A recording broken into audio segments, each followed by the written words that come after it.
أعوذ بالله من الشيطان الرجيم. بسم الله الرحمن الرحيم. يثبت الله الذين آمنوا بالقول الثابت في الحياة الدنيا وفي الآخرة ويذل الله الظالمين ويفعل الله ما يشاء. اللہ اہل ایمان کو مضبوط قول کے ذریعے دنیا کی زندگی میں بھی مضبوطی عطا فرماتا ہے اور آخرت میں بھی، اور غلط کار لوگوں کو اللہ گمراہ کر دیتا ہے اور اللہ جو چاہتا ہے کرتا ہے۔ سورہ ابراہیم کی 27 نمبر کی آیت ہے، بہت ہی اہم آیت ہے۔ اس سے گزشتہ آیتوں میں یہ مضمون چلا رہا تھا کہ کلمہ طیبہ کی مثال اللہ تعالیٰ نے بیان فرمائی کہ ایک درخت کی مثال تھی جو بہت اچھا بہترین درخت ہو، جس کی جڑیں زمین میں جمی ہوئی ہیں اور شاخیں آسمان میں پھیلی ہوئی ہیں۔ اس درخت کے تعلق سے صحیح بخاری میں یہ بات آئی کہ وہ کھجور کا درخت ہے، اور آپ صلی اللہ علیہ وسلم نے خود فرمایا کہ بندہ مومن بالکل اس درخت کی طرح ہے جیسے کہ کھجور کا درخت، کیونکہ جب اس کے پاس ایمان آتا ہے اس کے دل میں جم جاتا ہے وہ۔ اور پھر اس کے تعلق سے بیان کیا گیا یہ درخت تو ایسا ہے کہ اس کو زمانے کے حادثات کا کوئی فرق نہیں پڑتا، اس کو ہلا نہیں سکتے زمانے کے حادثات، اور وہ درخت کو کبھی پتجھڑ نہیں آتی، اس پر خزاں نہیں آتی، اس کے پتے نہیں گرتے، اور وہ ہمیشہ پھل دیتا ہے۔ توتی اوکلہا کل حین،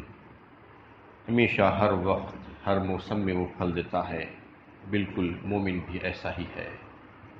اللہ کی یاد اور اللہ کے ذکر میں مومن ہمیشہ لگا رہتا ہے، اور اس کے اعمال اس کو اس کی بلندیوں تک پہنچاتے رہتے ہیں۔ الیہ یصعد الکلم الطیب والعمل الصالح یرفعہ، اس کے اعمال صالحہ اس کو بلندی کی طرف پہنچاتے رہتے ہیں۔ یہی حال اس مومن کا ہے، بیان فرمایا اس میں جس کلمہ طیبہ کا تذکرہ فرمایا گیا، لا الہ الا اللہ محمد رسول اللہ، دین اسلام اس کی بنیاد ہے کلمہ طیبہ۔ تو اس بندہ مومن کا حال یہ ہے کہ وہ ایک درخت کی طرح ہے، ایک مضبوط اور مستحکم درخت جس سے قول ثابت ہے۔ یہاں پر قول ثابت کا تذکرہ اللہ تعالیٰ نے فرمایا، یعنی جو بندہ مومن کلمہ طیبہ بہوش و حواس پڑھ لیتا ہے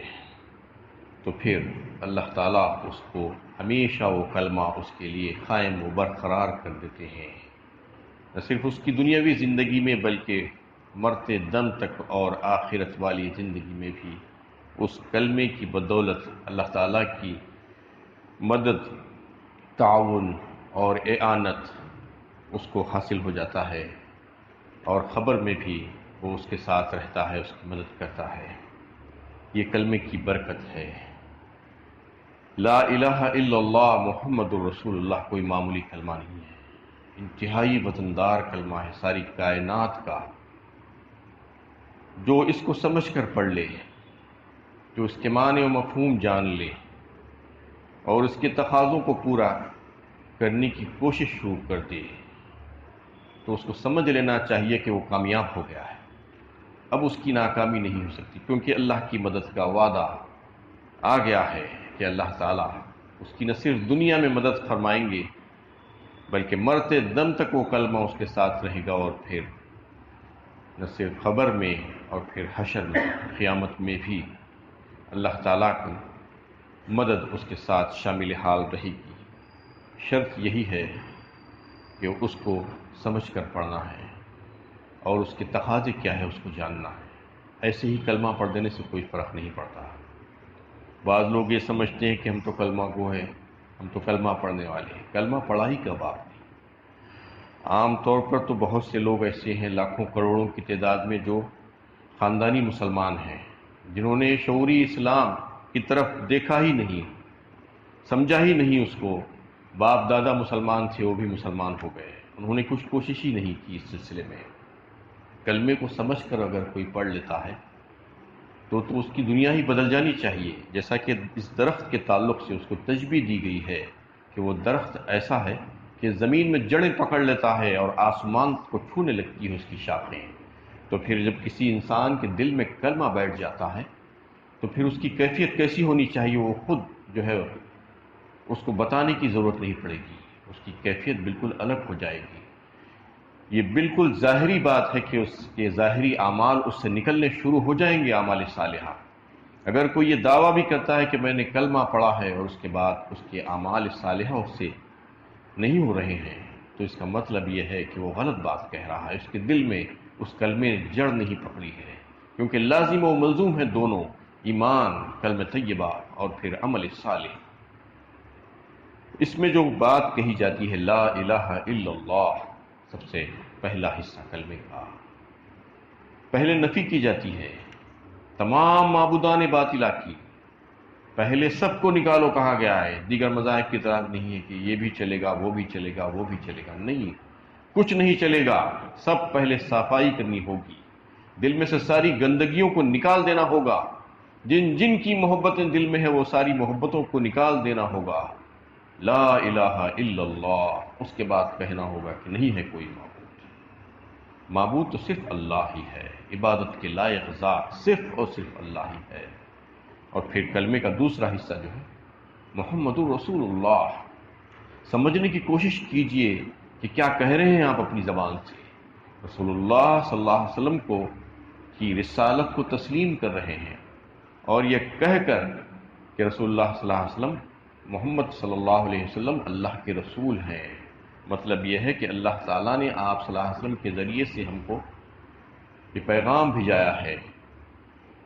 اور اپنا قانون یہاں پر نافذ کرنے کے لیے بھیجایا ہے، تو آپ صلی اللہ علیہ وسلم کی اطاعت کرنی ضروری ہے۔ آپ صلی اللہ علیہ وسلم جو بھی فرمائیں گے، جو بھی عمل کریں گے، وہی ہم کریں گے، ان کی تقلید کریں گے۔ یہ اعلان اور اقرار ہے اس میں، محمد رسول اللہ میں، صرف یہ کلمے کا ہی حصہ نہیں ہے، بلکہ اس میں بتایا جا رہا ہے کہ پہلا حصہ تو یہ ہے کہ توحید، اللہ کی توحید، اللہ کی ربوبیت اور الوہیت کو تسلیم کرنا بندہ، ایاک نعبد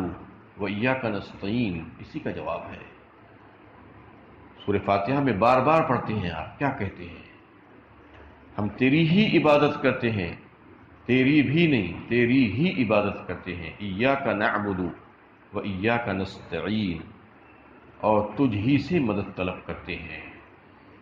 یعنی جب یہ کہہ دینے کے بعد لا الہ الا اللہ، بندہ پھر کس کی عبادت کر سکتا ہے؟ عبادت کی چاہے کوئی شکل کیوں نہ ہو، کوئی شکل کیوں نہ ہو، ہر شکل صرف اور صرف اللہ رب العزت کے لیے ہوگی، چاہے وہ نماز ہو، چاہے وہ روزہ ہو، چاہے وہ قربانی ہو، چاہے نذر و نیاز ہو، چاہے منت ہو، چاہے مراد ہو، چاہے طواف ہو، چاہے دعا ہو، سب کی سب اللہ ہی کے لیے ہوگی، کسی اور کے لیے نہیں ہوگی۔ لا الہ الا اللہ میں اتنا بڑا پیغام ہے، لیکن لا الہ الا اللہ ایسے ہی پڑھ لیتے ہیں، نہ اس کے معنی جانے، نہ اس میں کیا رکھا ہے یہ سمجھنے کی کوشش کی، بس ایسے ہی پڑھ لیا۔ ایاک نعبد و ایاک نستعین بھی ایسے ہی پڑھے جاتے ہیں، ہزاروں بار ہم نے پڑھ لیا ہے ایاک نعبد و ایاک نستعین، لیکن کبھی ٹھہر کر غور کیا اس پر کہ ہم کیا کہہ رہے ہیں، ہماری زبان سے کیا نکل رہا ہے اور ہمارا عمل کیا ہے؟ اگر عمل اس کے خلاف ہے تو یہ جھوٹ کہہ رہے ہیں آپ روزانہ اللہ تعالیٰ سے۔ لہذا کلمے کے تقاضے کو پورا کرتے ہوئے جو کلمے کو پڑھ لے گا تو یہ سمجھ لینا چاہیے کہ اس کی نجات ہے۔ اللہ کے نبی صلی اللہ علیہ وسلم نے بھی تو فرما دیا تھا کہ کہو قولوا لا الہ الا اللہ من دخل الجنہ، جنت میں داخل ہو جاؤ گے۔ یعنی لا الہ الا اللہ کوئی معمولی کلمہ نہیں ہے، یہ بہت ہی وزندار کلمہ ہے، اور اگر کوئی اس کو سمجھ کر پڑھ لیتا ہے اور اس پر عمل کر لیتا ہے، اس کے تقاضوں کو سمجھ لیتا ہے اور اس پر عمل کرنا شروع کر دیتا ہے، شروع کرنا ہے، اس کی تکمیل کون کر سکتا ہے؟ اس کے تقاضوں کی تکمیل کوئی نہیں کر سکتا، بس عمل کرنا شروع کر دینا ہے، تو پھر سمجھ لو کہ کامیابی آپ کے ہاتھ ہے۔ تو اس میں بتا دیا گیا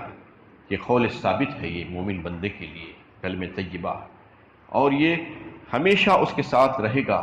دنیا کی زندگی میں بھی، مرتے وقت بھی، خبر میں بھی اور محشر میں بھی۔ قول ثابت مضبوط قول کو کہا جاتا ہے، اس سے مراد کلمہ توحید ہے، اور آیت کا مطلب یہی ہے کہ جو لوگ کلمہ توحید کو قبول کر لیتے ہیں، یعنی ایمان لاتے ہیں سچے دل سے، سچائی کے ساتھ، ان کو ایک مضبوط اساس فراہم ہو جاتی ہے۔ اس اساس پر ان کے عقائد میں مضبوطی، ان کے خیالات اور ان کے کردار میں استحکام پیدا ہوتا ہے۔ اس طرح اس کارزار حیات میں اللہ تعالیٰ انہیں استحکام اور ثابت قدمی عطا فرما دیتے ہیں، اور جب وہ خبر یعنی عالم برزخ میں پہنچتے ہیں تو وہاں بھی انہیں استقلال حاصل ہوتا ہے۔ لوگ پریشان رہتے ہیں کہ مرتے وقت کیا ہوگا۔ کلمے کو صحیح طور پر پڑھ لیجئے، مرتے وقت اللہ کی مدد آئے گی۔ اللہ تعالیٰ اس کلمے کی بنیاد پر اس بندے کی تائید فرمائیں گے، زندگی میں بھی اس کو اسی پر برقرار رکھیں گے،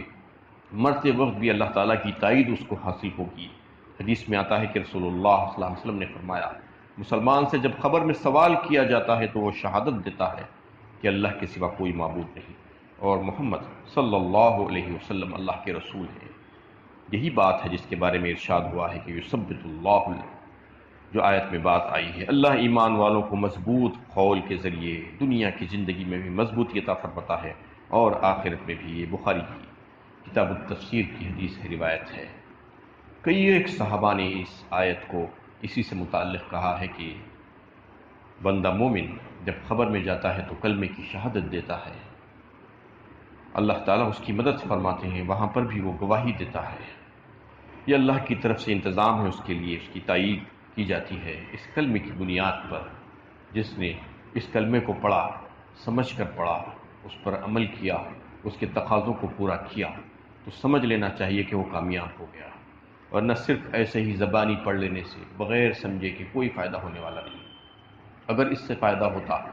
تو پھر پورے کا پورا مکہ اسی وقت پڑھ لیتا، کفار قریش اسی وقت پڑھ لیتے، ان کے لیے کیا مشکل تھا؟ وہ تو ساری دنیا دینے کے لیے تیار تھے، آپ صلی اللہ علیہ وسلم کو بادشاہ بنانے کے لیے تیار تھے، ساری دولت دینے کے لیے تیار تھے، تو کیا اتنا چھوٹا سا کلمہ نہیں پڑھ سکتے تھے؟ لیکن وہ جانتے تھے کلمہ پڑھنے کے بعد ان کو کیسے ہو جانا پڑے گا، کلمہ پڑھنے کے بعد ان کی زندگی ویسی پہلے جیسی نہیں رہ سکتی، ان کو یہ پتہ تھا، وہ جانتے تھے۔ لیکن ہم آج نہیں جان رہے ہیں، ہم یہ سمجھ رہے ہیں کہ بس ہم کلمہ گو ہیں، ہم کلمہ پڑھ لیا۔ پہلے تو کلمہ پڑھا ہی نہیں آپ نے، کب پڑھا کلمہ بتائیے؟ جو تقلیدی مسلمان ہے، جو خاندانی مسلمان ہے، اس میں سے اکثریت ایسی ہے جنہوں نے کلمہ ہی نہیں پڑھا، اگر پڑھا بھی تو بالکل زبانی ایسے طوطوں کی طرح،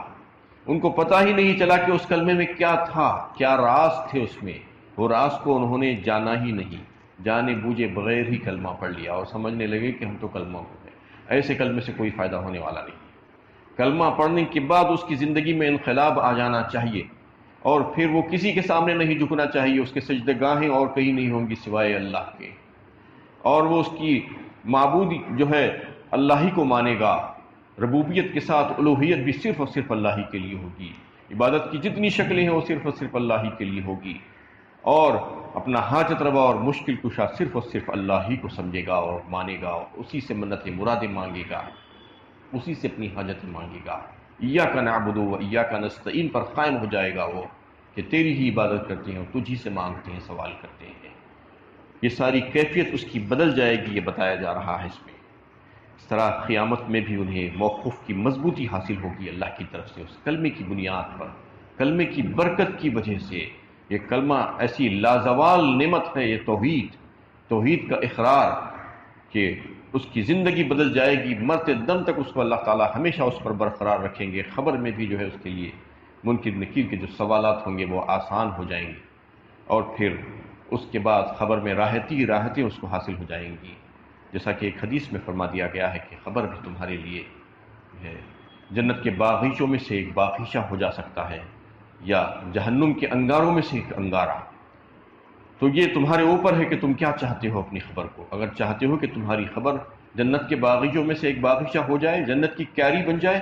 تو پھر چاہیے کہ کلمے پر قائم ہو جاؤ، آج ہر طرف سے کٹ کر اپنے خالق سے جڑ جاؤ، اور کلمے کو سمجھ کر پڑھنے کی کوشش کرو اور اس پر عمل کرنے کی کوشش کرو، تو پھر یقیناً وہ حدیث جو ہے تمہارے اوپر صادق آ جائے گی کہ تمہاری خبر جنت کے باغیچوں میں سے ایک باغیچہ ہو جائے گی، اور تمہارے لیے جو سوالات ہوں گے خبر میں وہ وہاں پر ثابت قدمی اللہ تعالیٰ عطا فرمائیں گے، اللہ تعالیٰ کی مدد تمہارے ساتھ شامل حال ہوگی، اور تائید اللہ تعالیٰ کی تم کو حاصل ہو جائے گی۔ اور پھر آخرت میں جب حساب و کتاب ہوگا تو اس وقت بھی وہ کلمہ تمہارے ساتھ آئے گا، وہ کلمے کی مدد تمہارے ساتھ ہوگی۔ اس کلمے کا فائدہ اللہ تعالیٰ نے بتایا کہ یہ قول ثابت ہے بند مومن کے لیے، یثبت اللہ الذین آمنوا بالقول الثابت فی الحیات الدنیا وفی الآخرہ ویذل اللہ الظالمین۔ اور غلط کار لوگوں کو اللہ گمراہ کر دیتا ہے، جو نہیں کرنا چاہتے یہ کام، جو کلمے پر قائم ہونا نہیں چاہتے، جو من مانی زندگی گزارنا چاہتے ہیں، جو گمراہ رہنا چاہتے ہیں۔ جیسا کہ اس سے پہلے کئی ایک آیتوں میں ان منکرین کا تذکرہ چل رہا تھا کہ ان کے انجام بد کا تذکرہ چل رہا تھا، تو اگر وہی چاہتے ہیں، وہ ان کی خواہش ہے اور آرزو ہے کہ انجام ان کا برا ہو، تو پھر اللہ تعالیٰ ان کی مدد نہیں کرتے، ایسے ظالموں کی مدد نہیں کی جاتی